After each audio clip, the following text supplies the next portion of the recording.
जब हमें किसी लड़की से प्यार हुआ तो हमने गाया, एक लड़की को देखा तो ऐसा लगा। जब वो हमारे सामने से गुजरी तो हमने गाया, नज़र के सामने जिगर के पास। जब वो हमसे नाराज़ हुई तो हमने कहा, जिए तो जिए कैसे बिन आपके।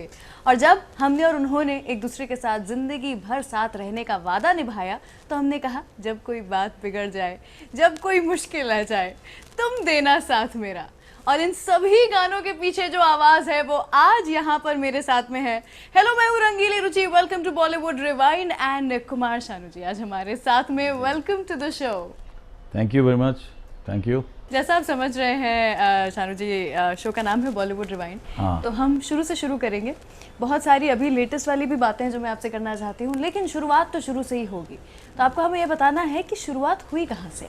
करियर की शुरुआत जो है वो कलकत्ता से हुआ था, मेरे घर से ही शुरू हुआ था। And I was a tabla player. मेरा डैडी प्योर क्लासिकल में, घर में सब लोग गाने बजाने में ही था। आज भी स्कूल चलता है हमारा वो कलकत्ता में। तो इसी माहौल में पले बड़े। तो I was a rhythm player and मैं शो करने जाता था। शो करते करते एक जगह पे कुछ गैप जा रहा था स्टेज में, तो ज़बरदस्ती हमें गाना गवा के गया। अच्छा, ऐसा? Then I started singing. ऐसा मतलब ऐसा बाय फ्लूक, धुप्पल से हुआ था ऐसा? हाँ, मतलब by chance luck. And that was because आप किशोर दा के बहुत बड़े फैन हुआ करते थे? हाँ, डेफिनेटली किशोर दा का फ़ैन हुआ करते थे। और इंस्पायर्ड तो डैडी से ही हुआ था। डैडी गाते थे इतना ज़बरदस्त, तो डैडी से इंस्पायर हुए थे। आफ्टर दैट किशोर दा के साथ थोड़ा वॉइस मिलता जुलता था, थोड़ा स्टाइल वाइल मिलता था, तो इसलिए मैं किशोर दा को ज़्यादा करके पसंद करने लगे। कौन सा गाना उनका आपको सबसे ज़्यादा पसंद आता? सारे गाने किशोर दा का, कोई भी गाना, मैंने कोई भी गाना छोड़ा नहीं। टी सीरीज़ में जब मैं कवर वर्सन गाया, हाँ जी, तो मैंने किशोर दा का सारे गाने मैंने रिकॉर्ड किया था। पर एक कोई ऐसा आपके लिए ऐसा स्पेसिफिक नहीं था जो आप कभी भी गा सकते थे? नहीं, स्पेसिफिक कुछ ऐसा गाना नहीं है मेरे को। उनका सारे गाने ऑल टाइम अच्छा लगता चूज है। कर भी नहीं सकते उनके गाने? उनके गाने पे कुछ ये नहीं, एक भी गाना आप छोड़ नहीं सकते, ऐसा गाना था उनका भी। उनका जो स्टाइल था, उनका जो एक्टिंग गाने में, उनका जो थ्रोइंग, ये सब मैंने अडॉप्ट किया उनसे। मुंबई आने के बाद आपको स्ट्रगल करना पड़ा था या फिर लाइफ बहुत ही सिंपल थी? स्ट्रगल बोले तो बहुत ज़्यादा स्ट्रगल नहीं करना पड़ा, मैं जैसा स्ट्रगल करना पड़ता है। लेकिन हाँ, स्ट्रगल तो आज भी कर रहा हूँ, ऐसा नहीं। बट क्या है कि बॉम्बे जब आया था, आते ही मेरे को 6 दिन के अंदर मेरे को नौकरी मिल गया था होटल में। अच्छा, तो होटलों में होटल में? हाँ, होटल में गाना गाने का, बार रेस्टोरेंट में। ओह, तो चेंबूर में एक रेस्टोरेंट था, वो उसमें गाना गाता था। सीडी मैं कैसेट बनाने का मेरा दिमाग में प्लान था कि कैसेट बना के म्यूज़िक डायरेक्टर को सुनाएंगे। तो वही हुआ, कैसेट बनाते बनाते जगजीत सिंह आ गए, सुना आवाज़, फिर उन्होंने फर्स्ट चांस मेरे को नेक्स्ट डे ही गवाया। वेस्टर्न आउटडोर में था, एंड नेक्स्ट डे उन्होंने गाना गवाया। आंधियाँ करके एक फिल्म था, that was my first chance you can से। जगजीत सिंह जी मेरे को साथ में लेके, गाड़ी में लेके ही जाके गाना गवाया। फिर उन्होंने ही मेरे को साथ में लेके कल्याण भाई से परिचय कराया। अच्छा। एंड कल्याण भाई के शो में मैं गाना गाने लगा था। कल्याण भाई के जितने भी शोज़ होते थे सारे शो में, हाँ, उसमें मैं ओपनिंग बैट्समैन था। तो आफ्टर दैट किशोर दा की डेथ एंड अमिताभ बच्चन की फिल्म जादूगर, उनको एक आवाज़ की ज़रूरत थी, तो कल्याण भाई ने उनको सुनाया। तो अमिताभ जी ने बोला कि हाँ, इस लड़के से सारे गाने गवाओ, इसका आवाज़ में दम है, आवाज़ बहुत भारी है, मेरे साथ मिलेगा। क्या बात। तो वही शुरुआत है। बड़ा कॉम्प्लीमेंट क्या हो सकता था हाँ, उस समय? अमिताभ जी के कहने पे ही सब कुछ हुआ। तो वही था शुरुआत। That was my you can say break point जी। क्योंकि पिक्चर तो हिट नहीं हुआ, जादूगर पिक्चर तो हिट हाँ, नहीं हुआ, बट इंडस्ट्री में सबको मालूम पड़ गया था कि अमिताभ बच्चन के लिए कोई नया लड़का प्ले। ऐसी एक मूवी आई थी जिसमें कि मतलब आपने पूरी एल्बम ही ऐसी बना दी कि लोगों के दिलों में अभी तक भी है, और मूवी का नाम था आशिकी। और आप जानते थे that was my you can smash hit, first hit, मेरा biggest hit. I would say the start of a chain जो उसके बाद में बनना शुरू हुई थी साल दर साल की, हर साल बेस्ट सॉन्ग, बेस्ट एल्बम आपकी आवाज़ में ही आने लगे थे। Aashiqui was an album first, and वो गाना सुन के महेश भाट जी ने उस गाने के ऊपर स्टोरी बनाया। क्या बात कर रहे हैं आप? हाँ, गाने के ऊपर स्टोरी बना के उनको उसको स्टोरी बनाया, गुलशन कुमार को देके वो फिल्म बनाया था। But it was an album. अब तेरे बिन की ही अगर 2 लाइनें आप हमारे व्यूअर्स के लिए गा सकते हैं तो? क्या हुआ जो एक दिल टूट गया।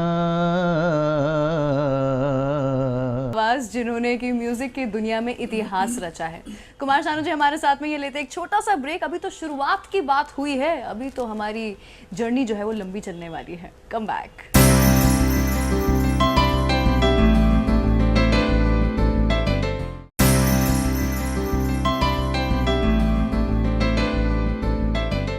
हम है राही प्यार के, चलना अपना काम। चलते चलते सालों साल आगे आ गए हैं हम, लेकिन वो जो गाने हैं वो अभी भी हमारे दिल में उतने ही नए, उतने ही फ्रेश, उतने ही जवां हैं।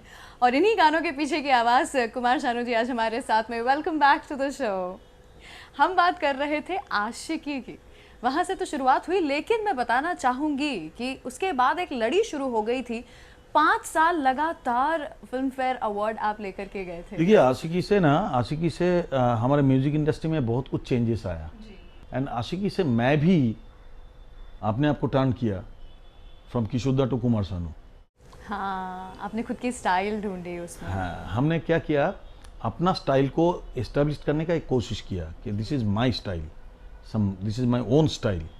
But that was the time कि सारे पता नहीं सारे वो एक जिसको बोलता है ना रामराज, वो एक रामराज हुआ करता था उस समय, जो मैं ही मेरा दुश्मन था। आप यू कैन से, ऐसा कैसे? जैसे कि एक साल में मेरा ही इतना गाना निकलता था, कंपटीशन में मेरा ही 6 गाना कंटिन्यू एक के साथ एक कॉम्पीट कर रहे हैं। तो आप क्या हर रोज एक नया गाना बनाते थे? हम दिन में 10-12 गाना गाते थे। अरे दिस रिमाइंड्स मी, आपके पास तो Guinness book of world record में आपका नाम दर्ज है। 28 सॉन्ग्स a day। 28 सॉन्ग्स एक दिन में गाए हैं आपने। तो ये जो है, I am the fastest singer you can से इन दिस इंडस्ट्री। क्या बात। मैं बहुत ही फास्ट पिकअप करता हूँ और बहुत ही जल्दी ग्रैब करता हूँ, सिचुएशन में घुस जाता हूँ। माफ़ करना, ये सब मेरा कोई क्रेडिट नहीं है, सब उनका दिया हुआ है, मेरा कोई क्रेडिट नहीं है। इवन मेरा बहुत सारा रिकॉर्ड्स है, जैसे कि सोचेंगे तुम्हें प्यार करेगी नहीं, 9 मिनट्स में गाया था मैंने। 9 मिनट्स में पूरा गाना गा लिया था? हाँ, वन टेक ओके हो गया गाना था। खुद कुछ 3.5-4 मिनट का है वो। हाँ, 1 टेक ओके हुआ था। बीच में खाली एक बार एक जगह खाली मेरे को दोबारा गाना पड़ा। अच्छा। बस बाकी 1 टेक ओके हो गया था। जैसे कुछ ना कहो, आप कुछ ना कहो गाना जो है पंचमदा का, 1 टेक ओके हुआ था। रिहर्सल को उन्होंने रिकॉर्ड कर लिया था, मैं जो रिहर्सल कर रहा था। अच्छा, 1 रिहर्सल कर रहा था। चीटिंग हो गई है तो? हाँ, मेरे को बोला नहीं उन्होंने, मेरे को बोला कि एक रिहर्सल सुनते हैं। हाँ। तो रिहर्सल को उन्होंने टेक किया, फिर बाद में बोला कि आजा, हो गया। लेकिन अभी आप जो ये कुछ ना कहो की बात कर रहे थे, दिस रिमाइंड्स मी, क्योंकि मैं जानती हूँ इसके बारे में, इसलिए मैं चाहती हूँ कि हमारे देखने वालों को भी पता चले। There is a story behind एक लड़की को देखा, जिसमें वो आप जैसे वाली स्टोरी सुनाते हैं कि कैसे वो अलग अलग जैसे हुआ था। पंचमदा वो रिकॉर्डिंग से पहले उन्होंने खाली मेरे को इतना ही टिप दिया था, उस रिकॉर्डिंग से पहले बोले हमारे इस गाने में बहुत सारा जैसे है। हाँ। जैसे वर्ड बहुत है, तो हर जैसे वर्ड को तेरे को अलग प्ले करना पड़ेगा। हाँ। तो हर जैसे को तू अलग अलग करेगा ना, तो मेरा गाना हिट है। कैसे किया था आपने फिर वो? अरे वो तो एक लड़की को देखा तो ऐसा लगा जैसे खिलता गुलाब, जैसे शायर का ख्वाब जैसे दिल में हो। तो ये जैसे जो है, हर जैसे को बोला कि एक अलग अलग रूप देने के लिए, तो मैंने कोशिश किया था। और कुछ ना कहो के पीछे भी कोई स्टोरी है क्या जो मैं नहीं पता? कुछ ना कहो गाना क्या है, सेरिब्रल पाल्सी के लिए यूज़ किया जा रहा है अभी। अच्छा। हाँ, सेरिब्रल पाल्सी ट्रीटमेंट के लिए। या माय गॉड। स्विट्जरलैंड में ये हुआ घटना, एंड स्विट्जरलैंड में 240 कंट्रीज एक साथ आ गया। विश्व वंदन करके एक फाउंडेशन है जो लोग इसको प्रमोट कर रहे हैं। तो उन लोगों ने ये फाउंडेशन बना ही वो एक लड़का को लेके शुरू हुआ था। एक लड़का सेरिब्रल पाल्सी था, एंड उन्होंने जब कोई रिस्पॉन्स नहीं करता था, तो फर्स्ट जब वो कुछ ना कहो गाना सुना, उसके बाद उसका ब्रेन कहीं से भी एक्टिव हुआ। क्या बात कर रहे हैं आप? फिर डॉक्टर आए, डॉक्टर को उन लोगों ने बताया, तो डॉक्टर बोलता है कि ऐसा इस गाने के वॉइस में, ऐसा जो सिंगर है इसके वॉइस में ऐसा कोई फ्रीक्वेंसी है जो फ्रीक्वेंसी ब्रेन को हैमर कर रहा है। इस गाने की फिर तो 2 लाइनें बनती है, इतनी बड़ी स्टोरी बताई आपने इस गाने के बारे में। कुछ ना कहो, कुछ भी ना कहो, एक मैं हूँ, बस एक तुम हो। यही गाना था बस। इसके आगे मैं कुछ नहीं कहूंगी कह ही नहीं ब्रेक सकती। ही ले लेंगे। लेते हैं एक छोटा सा ब्रेक, अब बोल ही दिया है तो वापस आते हैं।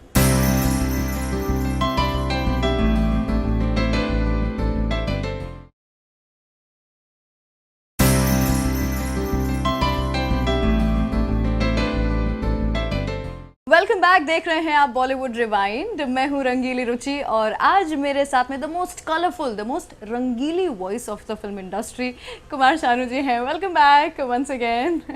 अभी तक तो बड़ा मज़ा आ रहा है। हाँ। अब मैं आपको थोड़ा सा तंग करने वाली हूँ क्योंकि मैं लगातार आपसे बहुत सारी मूवीज़ के बारे में पूछूंगी, नाम बताऊंगी आपको मूवीज़ के, और आप उस मूवी से कुछ याद हो, गानों से रिलेटेड कुछ अगर आपको याद हो तो बताइएगा ज़रा मुझे, Definitely. है ना।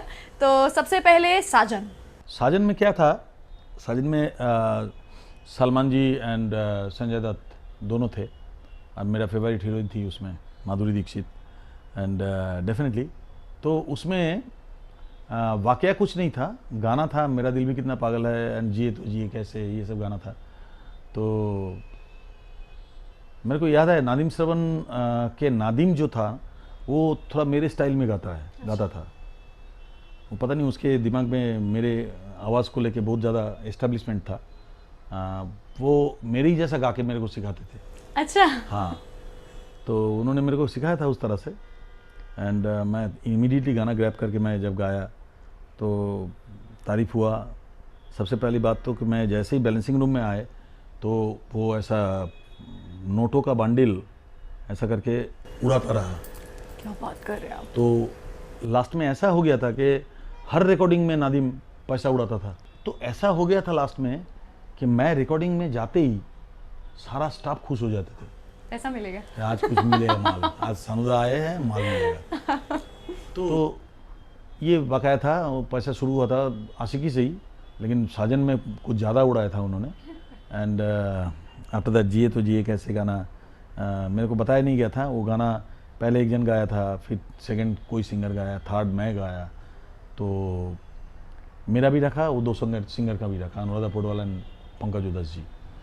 तो जिए तो जिए कैसे, प्लीज 2 लाइनें। जिए तो जिए कैसे है बिन आपके, है बिन आपके। बेहतरीन। बहुत बढ़िया। अगली तो है डीडीएलजे, दिलवाले दुल्हनिया ले जाएंगे। हाँ, क्या क्या यादें हैं आपकी? डीडीएलजे में क्या होता है, डीडीएलजे में 6वां फिल्म फेयर भी मेरा कंफर्म था। तुझे देखा तो ये जाना सनम, उससे बड़ा हिट उस साल में कुछ भी नहीं था जी। और उस साल में आई थिंक उससे बड़ा कुछ हिट नहीं था, और उस गाने को जस्ट दिया नहीं बिकॉज ऑफ मेरा नेग्लिजेंसी आप बोल सकते हो। मेरा मतलब क्या? मिस उसको क्या बोलते हैं कि मैं मीडिया को कुछ बोला, मीडिया ने उसको थोड़ा सा घुमा के पेश किया। मीडिया को बोला था कि मेरे 5 बार लेने के बाद, 5 बार फिल्म फेयर लेने के बाद मैंने बोला था कि भाई मेरी जगह अगर कोई नए सिंगर को मिलेगा तो मुझे बहुत खुशी होगी। इसको मीडिया ने घुमाया, बोलते कि कुमार शानू ने इनकार कर दिया फिल्म फेयर लेने के लिए, नहीं तो नेक्स्ट ईयर मेरा ही था। अरे बनता ही था ये तो, मतलब कल्ट उससे बड़ा हिट उस साल में कुछ था ही नहीं, आज तक कोई नहीं है। आज हाँ, भी तो यही होता है। तुझे आज भी देखा मैं तो ये जहाँ जाता हूँ मेरे को तुझे देखा तो ये जाना सनम में मतलब स्टैंडिंग ओवेशन मिलता है। बट लोगों को बहुत पसंद है ये गाना ऑब्वियसली, मतलब मैं जो कह रही हूँ वो बात तो सुनी हुई है सबकी। तो 2 लाइनें तो इस गाने की। तुझे देखा तो ये जाना सनम, प्यार होता है दीवाना तो ये जाना सनम। इतने सारे फिल्म फेयर अवार्ड्स मिले आपको, लेकिन सारे अवार्ड्स एक तरफ and the 4th highest civilian honour in the country, Padma Shri से आपको नवाजा गया, वो दूसरी तरफ। अचानक फ़ोन आया गवर्नमेंट से, होम डिपार्टमेंट से मैं बोल रहा हूँ कि आपको पद्मश्री दिया गया इस बार, आप एक्सेप्ट करेंगे? वाओ। तो मैं पहले कान को विश्वास नहीं कर पाया। मैं बोला अरे किसको, फिर बोला ज़रूर, व्हाई नॉट। तो मैं अच्छा तो फिर आपको प्रॉपर इनविटेशन एंड आपका सब कुछ जो कुछ भी होगा वो हम लोग भेज देंगे सब। हम लोग ओके सर ओके। अभी वो जानने के बाद मेरे को एक्सप्रेस करने के लिए कोई नहीं है जिसको मैं बोलूँ कि मेरे को पद्मश्री मिला। ओह माय गॉड, हाँ। ना मेरा दोस्त, ना मेरा पिता माता, कोई भी कुछ भी नहीं है कि सामने दो बहन भाई कि मैं किसको बोलूँ। और बांग्लादेश में पद्मश्री, मेरे को पद्मश्री मिला, बांग्लादेश को कोई लेना देना ही नहीं है। What is Padma Shri, but they don't know. ऐसा। तो मतलब मैं वो 2 दिन कैसे पेट फूल के बच के वापिस आया वो मैं जानता हूँ। पेट फूल गया था, किसको बोलूँ किसको बोलूँ किसको बोलूँ करते करते। तो मैं जब कलकत्ता में उतरे, फर्स्ट मैं सब लोगों को बताया, पार्टी पार्टी ये वो सब बोल रहा है, चिल्ला रहा है, ये सब कॉन्ग्रेचुलेसन कर रहा है सब। उस समय तो मेरे को फील हुआ कि हाँ कुछ मिला। फिर बॉम्बे आया, बॉम्बे में बोला सबको, तो फिर सब लोगों ने एकदम हुल्लड़बाजी किया। तो यह है पद्मश्री का असली कहानी। फिर मैं जाके दिल्ली में पद्मश्री लिया। Sanu ji, thank you so much कि आज आपने ये समय निकाला और इतनी सारी यादें हमारी ताज़ा कर दी हैं आपने। I mean I am more than happy and more than glad and more than blessed कि आज मुझे आपके साथ में यहाँ पर बैठने मुझे भी का। बहुत अच्छा लगा कि इनके ज़रिए मैं आप लोगों से बहुत सारे बातें किए। और थैंक्स ईटीवी कि उन्होंने मुझे ये मौका दिया। एंड डेफिनेटली इस तरह के कोई प्रोग्राम में दोबारा बुलाएंगे तो मैं आई विल बी देयर। क्या बात है। तो दिल है कि मानता नहीं, लेकिन फिर भी समय पूरा हो चुका है, तो अभी तो मैं यहाँ से चलती हूँ। मेरी और आपकी होती रहेगी मुलाकात, अभी तो बाकी है ढेर सारी बात। तो देखते रहिए बॉलीवुड रिवाइंड ऑन ईटीवी।